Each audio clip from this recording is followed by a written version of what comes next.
வணக்கம். கேட்ட வரம்ங்கிற கதையோட தொடர்ச்சியை இப்போ படிக்கலான் இருக்கேன். கதைக்கு போகலாமா? காரில் போவது என்று தெரிந்ததும் வாசுதேவனின் தங்கை தம்பிமார் ஓடோடி வந்தனர். மல்லிகா தான் வரவில்லை என்று கூறிவிட்டாள். அவன் மாமி, சித்தி, மாயா மூவரும் பின்புறத்தில் உட்கார்ந்தனர். கிருஷ்ணாராவ் முன்னால் உட்கார்ந்தான். குழந்தைகள் நின்றதும் மடியில் உட்கார்ந்ததுமாக அடைத்து கொண்டனர். கார் வெளியே கிளம்பிற்று. அன்று அகண்ட பஜனை ஆகையால் சிலர் பஜனை செய்து கொண்டே இருந்தனர். அப்படியே உஞ்சவிருத்தி பஜனையும் கிளம்பிற்று. ராஜாமணி தன் வீட்டிற்கு வந்து ஊஞ்சலில் கண்ணை மூடிக்கொண்டே படுத்திருந்தான். அதன் பிறகு எழுந்து தெருப்பக்கம் வந்தான். அநேகமாக எல்லோரும் பஜனையில் சேர்ந்து கொண்டு விட்டிருந்தனர். இதுதான் சமயம் என்று ராஜாமணி மலைக்கோவிலுக்கு போகும் வழியில் உள்ள ஒரு கிணற்றுக்கு போக கிளம்பினான். அது சற்று தள்ளி இருப்பதால் யாருமே அங்கு வரமாட்டார்கள் என்று அவன் அறிவான். மெதுவாக தன் துணிமணிகளை தோய்த்துவிட்டு தண்ணீரில் இறங்கி நீந்தி கொண்டு அவன் நிதானமாக குளித்தான். குளிர்ந்த நீரில் இருக்கும்போது அவனுக்கு மனசு நிம்மதியாகவும் ஆறுதலாகவும் இருந்தது. அங்கே யாரும் அவனை தொந்தரவு செய்ய வழி இல்லாததால் அவன் கிணற்று படிக்கட்டிலேயே ஈரத்துணியுடன் உட்கார்ந்து ராமாயண ஸ்லோகம், கீத கோவிந்தம் முதலியவைகளை சொல்லிக்கொண்டு தியானத்தில் ஆழ்ந்தான். தனியே உறக்க பாடக்கூட ஆரம்பித்து விட்டான். அந்த நேரத்திலே அவன் உள்ளம் ஸ்ரீ ராமபிரானிடம் ஒன்றிவிட்டது. மா ஆமா என்று ஒரு குழந்தையின் பயந்த கூக்குரல் கேட்டு கண்ணை திறந்தான் ராஜாமணி. அவன் உடல் பதறியது. அந்த அபய குரலை கேட்டு அவன் தலை நிமிர்ந்து பார்த்தான். கிணற்றின் ஓரத்திலே ஒரு குழந்தையின் கிளி பிடித்த முகம் தெரிந்தது. ஒரு மண் உருண்டையை ஆதாரமாக கெட்டியாக பிடித்து கொண்டு ஒட்டில் சாய்ந்தவாறு பெரும் பீதியுடன் கதறி கொண்டிருந்தது குழந்தை.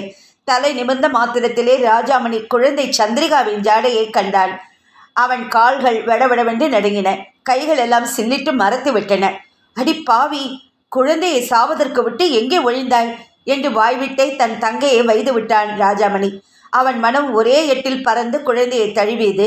ஆனால் அவன் கால்களோ அடி எடுத்து வைப்பதற்கும் கஷ்டமாக இருந்தது. மனோவேகத்துடன் மேலே எட்டிவிட நினைத்தான் அவன். அவன் குடல் ஆட்டம் கண்டது.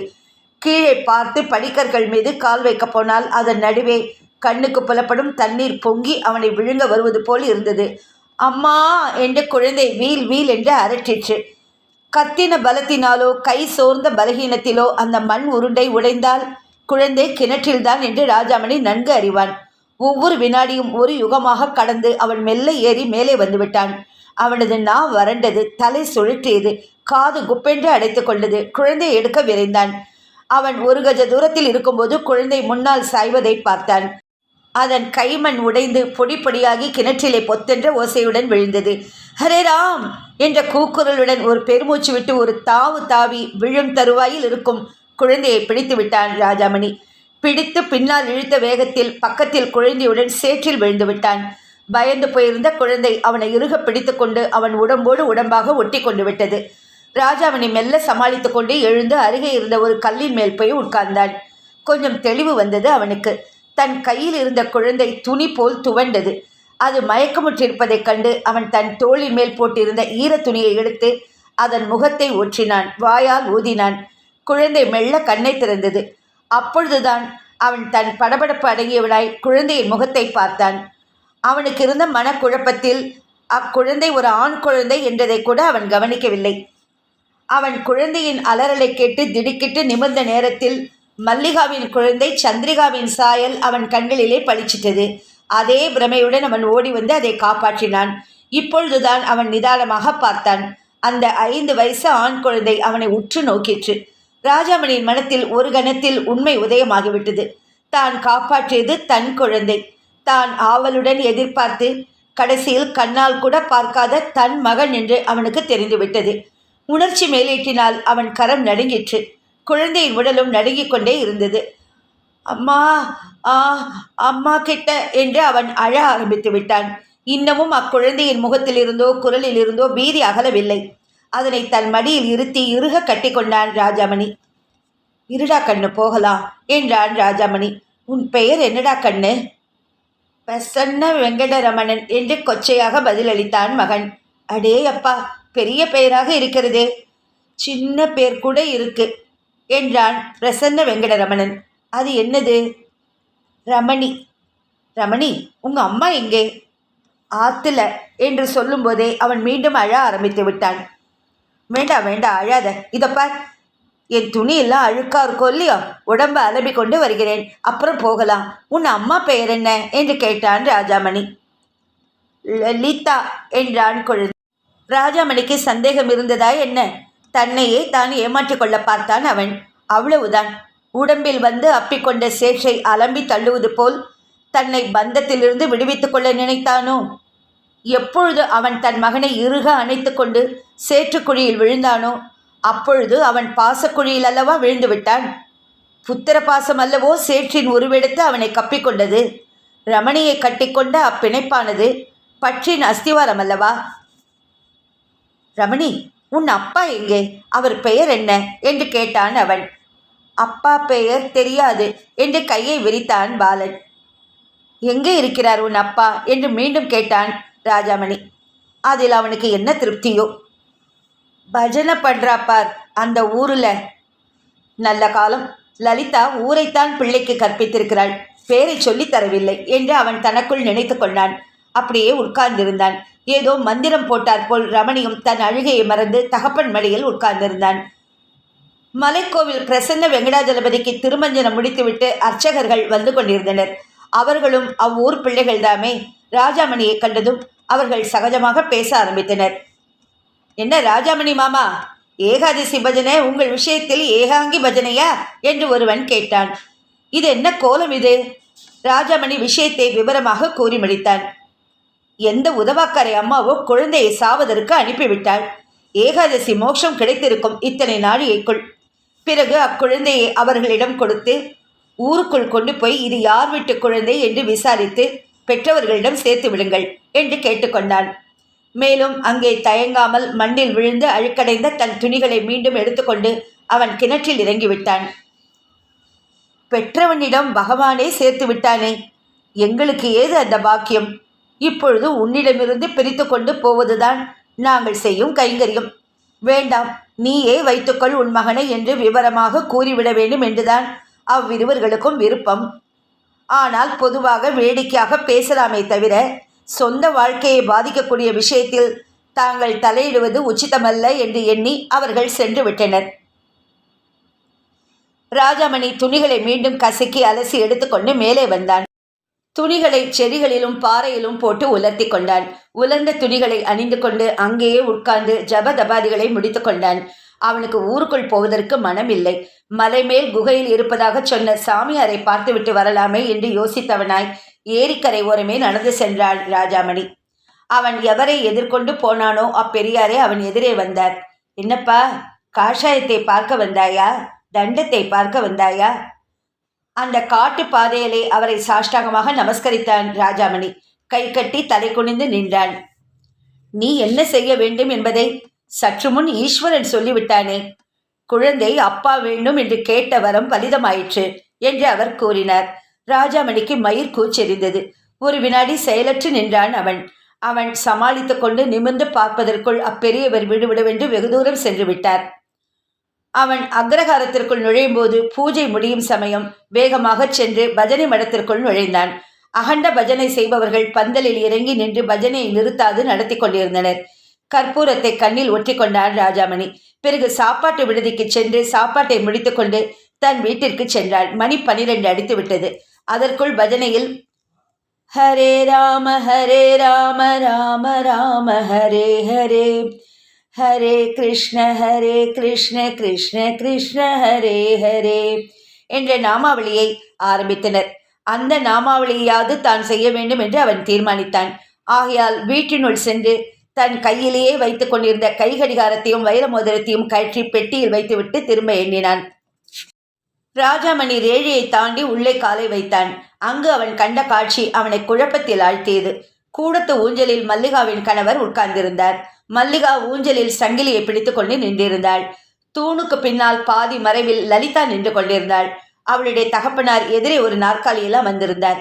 அவர்களை பார்த்துவிட்டு ராஜாமணி சற்று தயங்கினான். அப்படியே வெளியில் போய்விடலாமா என்று எண்ணினான். அவனுக்கு மேல் குழப்பத்தில் இருந்தார்கள் மற்ற நால்வரும். லலிதாவின் கண்கள் அழுது அழுது சிவந்து வீங்கியிருந்தன. ராஜாமணியை கண்டு அவள் திடுக்கிட்டாள். அவள் திரும்பிய போது அவள் காலை கட்டி கொண்டிருந்த ரமணி ராஜாமணியை பார்க்க நேரிட்டது. அம்மா, நீ சொன்னியே, இதுவாம்மா அப்பா அந்த மாமா சொன்னா என்று கேட்டான் மகன். எந்த மாமாடா என்று கேட்க வேண்டும் என்று வாயெடுத்தாள் மல்லிகா. அங்கு நிலவிய அமைதி பயங்கரமாக இருந்தது. லலிதா வீட்டில் வந்திருப்பதை பார்த்து விட்டானே தன் அண்ணன். அவன் முன்பு கூறியிருந்தபடி ஒருவேளை வீட்டினுள் வரவே மாட்டானோ என்று அவள் பயந்து நடுங்கி போனாள். அதனால் திறந்த வாயை மூடிக்கொண்டு விட்டாள் அவள். குழந்தையின் கேள்வி அமைதியை கலைத்தது. எல்லோரும் ராஜாமணியை பார்த்தார்கள். யாரடா சொன்னான் என்று அவன் வாயிலிருந்தே பேச்சு வந்தது. நீ என்னை கொடுத்து அனுப்பிச்சியே, என்னை தூக்கின்னு வந்து அம்மா கிட்ட கொடுத்தாலே 2 மாமா என்று குழந்தை விஸ்தரித்தான். ராஜாமணி ஒன்றும் பதில் கூறவில்லை. அவன் மறுபடியும் வெளியே போக நினைத்தான். ஓடி சென்று அவனை இழுத்து பிடித்து நிறுத்தி விடுபவள் போல் முன்னால் பாய்ந்தாள் மல்லிகா. ஆமாமடா கண்ணா, அவர்தான் உன் அப்பா என்று அவள் வீறிட்டாள். அந்த கூக்குரல் ராஜாமணியின் செவிகளில் விழுந்ததும் ஒரு கணம் அவனுடைய மனக்கண் முன் அன்று அவன் தரிசித்து விட்டு வந்த மகானின் முகம் தெரிந்து மறைந்தது. அவன் திரும்பி உள்ளே கால் வைத்தான். இச்சம்மாவா என்று அக்குழந்தை கபடமற்று கேட்டது. அவனுடைய தாய் அவனை அப்பாவிடம் கொண்டு சேர்ப்பதாக சொல்லி அழைத்து வந்திருந்தாள். அந்த அப்பா எங்கிருந்தோ எப்படியோ வருவார் என்று அவன் எதிர்பார்த்திருந்தான். அந்த அப்பா இவ்வளவு எளிதில் கிடைப்பார் என்று நினைக்கவில்லை போலும். நிஜமாகவா என்று கேட்கிறதே, இன்னமுமா பேசாமல் இருக்கிறாய் என்று மல்லிகா வாய்விட்டு கதறிவிட்டாள். அவளால் அதற்கு மேல் அடக்கி கொண்டு இருக்க முடியவில்லை. ராஜாமணி ரமணியை பார்த்தான். குழந்தை தன் நிலவரம் தெரியாமல் விழித்தது. மறு நிமிஷம் ராஜாமணி தன் 2 கரங்களையும் அகல விரித்து வா என்று அழைத்தான். ரமணி ஓடினான். ராஜாமணி அவனை அப்படியே தாவி தன் மார்புற தழுவி கொண்டான். அப்பா என்று அக்குழந்தை அவன் காதரிகள் ரகசியமாக அழைத்தது. தேவகானத்தை கேட்பவன் போல் ராஜாமணி அதில் ஆனந்தம் கொண்டான். அவன் முகத்தில் புன்சிரிப்பு தாண்டவமாடிற்று. அப்பா, நம்ம 2 பேரும் மண்ணுல விழுந்துட்டோம் இல்லையா, அம்மா கிட்ட சொன்னேன் என்றான் மகன். ஆமா என்று தொண்டை அடைக்க கூறினான் ராஜாமணி. ஸ்ரீராமச்சந்திரன் தன் கையிலே கொண்டு விட்ட தன் மகனை முத்தமிட்டு விட்டு கீழே இறக்கினான் தந்தை. பிறகு வேறு ஒன்றும் கூறாமல் அவன் பஜனைக்கு போய்விட்டான். அன்று நடந்த அதிசய சம்பவம் அவன் உள்ளத்தை உருக்கிவிட்டது. இப்படியோ அப்படியோ என்றிராமல் தன் விஷயம் கச்சிதமாக தீர்மானமாகிவிட்டதை எண்ணி அவன் அகமகிழ்ந்தான். அங்கும் இங்கும் அலையாமல் பகவானிடத்திலேயே மனத்தை இருத்தி பக்தியோடு அவன் பஜனை செய்தான். ராஜாமணி விரும்பிய அந்த ஒரே நாமாவளியை 3 மணி நேரமாவது செய்வது என்று பத்ததி உண்டு. அதிலே கலந்து கொள்ள வேண்டும் என்று எல்லோரும் விரும்புவார்கள். வாசுதேவனும் அவ்வகையினரை சேர்ந்தவன்தான். ஆயினும் அன்று காலை அவன் மனம் நிமிஷ நேரத்தில் கலைந்து விட்டது. மாயாவையும் மற்றவர்களையும் அழைத்து கொண்டு அவன் கோவிலுக்கு கிளம்பிவிட்டான். அவர்கள் திரும்பும்போது மணி 3 ஆகிவிட்டது. கடைசியாக அந்த நாமாவளி காதில் விழுந்தது. அவர்கள் வந்து இறங்கியதும் சிவ சிவ சம்போ மகாதேவா பார்வதி ரமணா சதா சிவா என்ற நாமாவளி ஆரம்பமாகிவிட்டது. வாசுதேவனுக்கு அதில் குறைதான். ஆயினும் மாயா, தன் தம்பிகள், தங்கை இவர்கள் முகங்களை பார்த்ததும் அவன் குறை ஒருவாறு நீங்கிற்று. வண்டியிலிருந்து இறங்கியதும் கிருஷ்ணாராவ் தன் வீட்டை நோக்கி விரைந்தான். கல்யாணி அம்மாளும் ரங்கநாயகி அம்மாளும் இறங்கி சாமான்களை உள்ளே எடுத்து போனார்கள். வாசுதேவன் காரை கொண்டு விட்டுவிட்டு பஜனைக்கு சென்றான். மாயாவும் இறங்கினாள். அவள் நயனங்களில் ஒரு புது ஒளி வீசியது. அவள் மனத்திலும் நடையிலும் ஒருவித புதுமை காணப்பட்டது. அத்தியாயம் 10. புதுமை. பர்வதராஜ குமாரி பவானி பஞ்சய கிருபயா மம துரிதானி. அவள் மனத்திலும் நடையிலும் ஒருவித புதுமை காணப்பட்டது. வாசுதேவனின் கண்களில் அது வெகு சீக்கிரமே பட்டுவிட்டது. தன்னை தனியே விட்டுவிட்டு போய்விடுகிறானே என்று மாயா அவன் பேரில் புகார் சொல்லவில்லை. நடுநடுவில் முகத்தை சுளுக்கிக் கொள்வதும் தனியே உட்கார்ந்து கொள்வதும் அவளிடமிருந்து மந்திரம் போட்டார் போல் அடங்கிவிட்டன. அன்று ஏகாதசி பஜனைக்கு அவள் அடிக்கடி பஜனை மடத்துக்கு வந்தாள். வாசுதேவன் அருகில் சென்று ஒட்டி கொண்டு நிற்கவில்லை. அவள் தனித்தும் நிற்கவில்லை. பெண்கள் வரிசையோடு வரிசையாக தானும் நின்றாள். அவள் இப்பொழுதும் தன் அகண்ட கண்களை விரித்து சுற்றி சுற்றி பார்த்தாள். ஆனால் அப்பார்வையில் அசட்டை, ஏளனம் தோன்றவில்லை. ஆவல் ஒன்று மட்டுமே இருந்தது. வாசுதேவன் வீட்டில் நுழையும் போது இரவு மணி 7 இருக்கும். அவன் மாயாவை தேடிக்கொண்டு மாடிக்கு போனான். அவள் எங்கும் இல்லை. கல்யாணி அம்மாள் மட்டும் ஏதோ புத்தகத்தை வைத்துக்கொண்டு ஒரு பென்சிலால் குறித்து கொண்டிருந்தாள். மாமி, மாயா எங்கே என்று வினவினான் வாசுதேவன். அந்த பெண்ணுக்கு இப்பொழுதுதான் மனசு நிலையில் வந்திருக்கிறது போல் இருக்கிறது. அவளுக்கு என்ன, எங்கேயாவது போய்கொண்டே இருக்க வேண்டும் என்கிறாள். பெரிய இடத்து பெண் என்று அந்த அம்மாள் பதில் கூறினாள். வாசுதேவன் தனிமையில் இருக்க விரும்பினான். காலை எழுந்ததிலிருந்து அவன் மனசுக்கு நிம்மதி என்பது ஏற்படவில்லை. அத்துடன் அவன் அன்று முழுதும் ருக்மிணியை காணவில்லை, காண நேரிடவில்லை. காலை அந்த ஒரு வினாடி தவிர. அது வேறு அவனுக்கு பெரும் குறையாக இருந்தது. அவனுடைய மாமி வேறு இப்பொழுது மாயாவை பற்றி குறை கூறினதும் அவனுக்கு பிடிக்கவில்லை. தனிமையில் சாந்தியை நாடி அவன் மேல் மாடிக்கு சென்றான். அங்கு கைப்பிடி சுவரில் உட்கார்ந்து தனக்குள் ஏதோ ஒரு பாட்டை முணுமுணுத்து கொண்டிருந்தாள் மாயா. மாயா, இங்கேயா உட்கார்ந்திருக்கிறாய்? மல்லிகா வீட்டுக்கல்லவா போயிருக்கிறாய் என்று நினைத்தேன் என்று அவன் கூறினான். இல்லை மாமா, தனியாக இருக்க வேண்டும் என்றுதான் இங்கே வந்தேன். பர்வதமலையில் தீபம் எரிகிறது. இந்த பக்கம் மலையில் காட்டு தீ வேறு சுடர்கிறது. அதை அனுபவித்துக் கொண்டே இருக்கிறேன். எப்படி இருக்கிறது காட்டு தீ? எப்படி என்று சொல்லுவேன். 10,000 அகல்கள் ஏற்றி கார்த்திகைக்கு வைத்திருப்பது போல் இருக்கிறது. மாமா, எந்த பக்கம் பார்ப்பது, எங்கே பாராமல் இருப்பது என்றே தெரியவில்லை. பர்வதமலையை பாருங்கள். மாணிக்க மணியை தலையில் வைத்திருக்கும் நாகராஜனைப் போல் இருக்கிறது. ஞானக்கண்ணை வைத்திருக்கும் சிவபிரானைப் போல் இருக்கிறது. கொண்டையில் சூடாமணியை தரித்திருக்கும் கிருஷ்ண பரமாத்மாவை போல் இருக்கிறது. வாசு, வாசு என்ற குரல் அவர்களது சம்பாஷணையை கலைத்தது. அவனை கூப்பிட்டு கொண்டே கிருஷ்ணாராவும் ராஜாமணியும் மேலே ஏறி வந்தார்கள். அங்கே மாயாவும் இருப்பதைக் கண்டு அவர்கள் ஒரு கணம் தயங்கினார்கள். மாயா கைப்பிடி சுவரில் இருந்து எழுந்து விட்டாள். நீ தனியாக இங்கே உட்கார்ந்து ருக்மிணி ஸ்மரணம் பண்ணுவதாக அல்லவோ உன் மாமி சொன்னாள்? இல்லை, இந்த மாயா இங்கேயே இருந்தாள். அப்புறம் எனக்கு எது தனிமை இனிமை என்று வாசுதேவன் போலி பெருமூச்செறிந்தான். இதோ நான் போய்விடுகிறேன். ராஜாமணி மாமா உங்களை தனிமையில் பார்க்க விரும்புகிறார். நீங்களோ என்னை நிந்திக்கிறீர்கள் என்று மாயாவும் மிகவும் கோபிப்பவள் போல் சொல்லலானாள். மாயா, அப்படி ஒன்றும் நான் சொல்லவில்லை.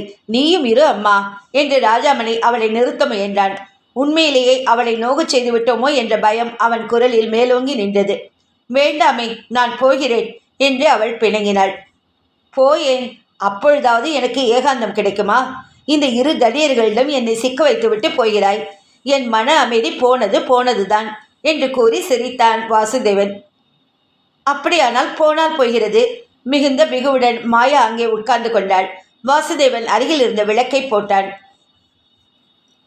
அடே, ஒரு சமாச்சாரம் சொல்லுவதற்கல்லவா வந்தேன். இன்று காலை வந்தானே ஒரு டம்பாச்சாரி. அவன் நம் பஜனைக்கு 200 ரூபாய் கொடுத்திருக்கிறானாம். அதை ஒரு நாள் சாப்பாட்டுக்கு செலவு செய்ய வேண்டுமாம். நாளைக்கு நமக்கு விருந்துதான். போயேன். அவன் மூஞ்சியும் மொகரக்கட்டையும் என்றான் வாசுதேவன். அவன் கொடுத்த காசை நாம் வாங்கிக் கொள்வதா?